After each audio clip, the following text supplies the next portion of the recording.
আসসালামু আলাইকুম। আশা করি সবাই ভালো সুস্থ আছে। আলহামদুলিল্লাহ আমরাও ভালো আছি। Hello guys, welcome back to channel. প্রতিদিনের মতো নতুন একটা ভিডিওতে সবাইকে স্বাগত জানাচ্ছি আমার এই ছোট্ট আসমা কিচেনে।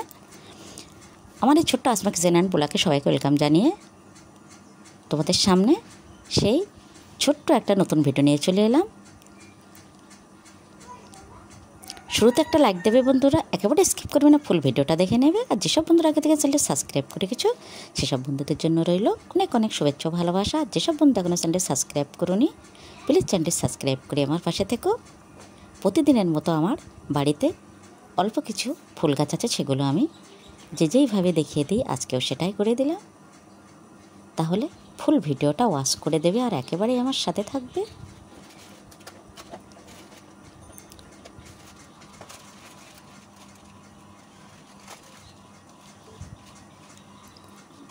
গ্রাম্য পরিবেশ, একেবারে সবুজ সবুজ গাছপালার মধ্যে, প্রকৃতির মধ্যে আমরা বাস করি। এখানে কিন্তু আমাদের ভীষণই ভালো লাগে।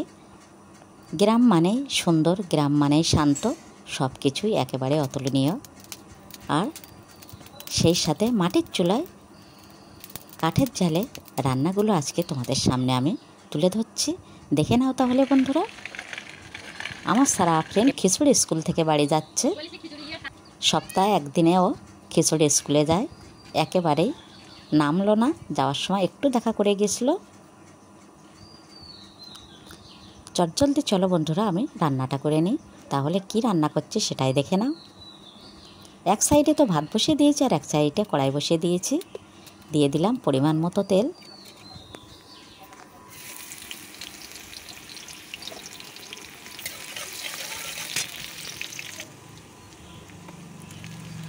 তেলের মধ্যে কিছু পেঁয়াজ কুচি দিয়ে দিলাম, সাথে দিয়ে দিলাম কিছু চিংড়ি।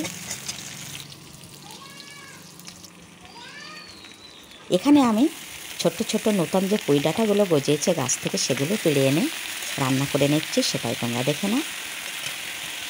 অনেক আগে দেখেছিলাম ছাদে অল্প কিছু পুঁই গাছ আছে, সেই পুরানো গাছ থেকে সুন্দর সুন্দর নতুন নতুন ফড়কি ছেড়েছে, সেখান থেকে কিছু এনে চিংড়ি দিয়ে এটা আমি এখন চচ্চড়ি বানাবো।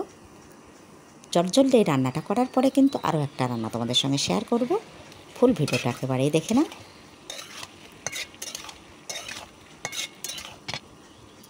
লবণ হলুদ সব কিছু মশলাগুলো দিয়ে অল্প পানি দিয়ে আমি ঢাকনা দিয়ে দিয়েছিলাম। একেবারেই সবজিটা সিদ্ধ হয়ে গেছে, তখনই কিন্তু নাড়িয়ে চাড়িয়ে আমি নামিয়ে নিলাম। এখন আবারও সেই কড়াইটা বসিয়ে দিলাম আর এক সাইডে চাটুই বসিয়ে দিলাম।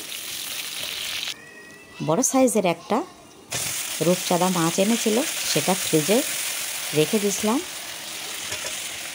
সেখান থেকে কয়েকটা মাছ নিয়ে আমি আজকে একেবারে নতুন কচি সবুজ সবুজ পটল বানিয়ে নেব আলু দিয়ে, সেটাই তোমরা দেখে নাও।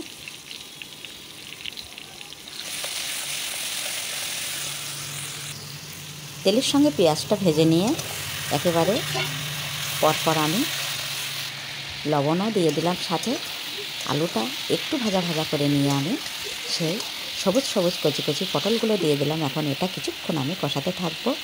একেবারে নতুন কচি পটল খেতে কিন্তু খুব স্বাদ লাগে আর একটু মিষ্টি মিষ্টি লাগে। আর বড় সাইজের যেহেতু রূপচাঁদা মাছ, এর টেস্টটাই তো অসাধারণ ছিল।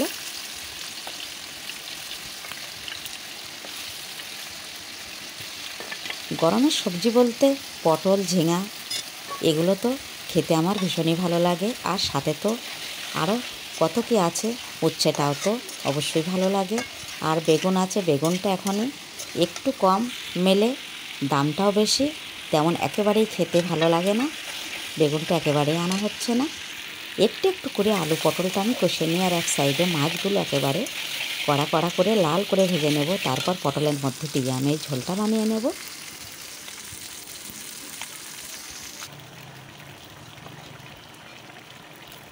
পটল আলুর মধ্যে আমি হাফ পরিমাণে টমেটো কেটে দিয়ে দিচ্ছি, এটাও কিন্তু টেস্টটা দ্বিগুণ বেড়ে যায়।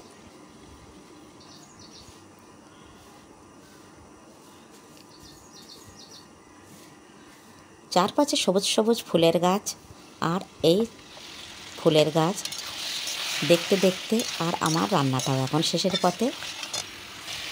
কিছুক্ষণ সবজিটা আমি ঢাকা দিয়ে রেখেছিলাম, তারপরে দেখি একেবারেই সিদ্ধ হয়ে গেছে। তখনই আমি পরিমাণ মতো পানি দিয়ে ঝোলটা দিয়ে দিলাম। এখন সুন্দর সুন্দর লাল লাল মাছগুলো সাজিয়ে দেব। আর এভাবে ঝোলঝোল অবস্থায় আমি রান্নাটা একেবারেই শেষ করে দেব। আবারও দেখা হবে বন্ধু নতুন কোনো ভিডিওর সাথে। ততক্ষণে আমার সকল বন্ধুরা ভীষণ ভীষণ ভালো সুস্থ থেকো। এখন কিছুক্ষণের জন্য ঢাকনা দিয়ে ঢেকে দেব। একেবারে খাওয়ার সময় দেখা হয়ে যাবে বন্ধুরা।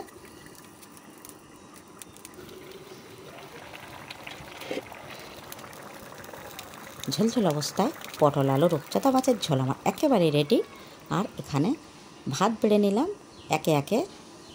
এখন ভাত সবাই মিলে খেয়ে নেব। আর ভিডিওটা এভাবে শেষ করে দিচ্ছি।